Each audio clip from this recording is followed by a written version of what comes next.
Of. क्या हुआ? तबीयत खराब हो गई यार। अरे कुछ हुआ भी तो होगा। पेट दर्द, लूज मोशन। मुझे लगता है चिली पटेटो खाए थे ना कल तुमने बनाए थे, उसी से हुआ है। पर मैंने भी खाए थे, मुझे तो कुछ नहीं हुआ। डॉक्टर के चलना है? हाँ हाँ, चलते चलते चलो चलो चलो। सुनो, ताऊ का लड़का ना, वो डॉक्टर है, उससे ही फोन पे दवाई ले लेंगे। ये भी ठीक है। लेकिन बताओ तो सही, तुम्हें हुआ क्या है?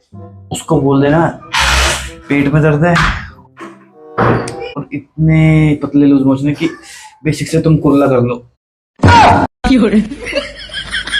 पचर पचर पचर। यही हो रहा है।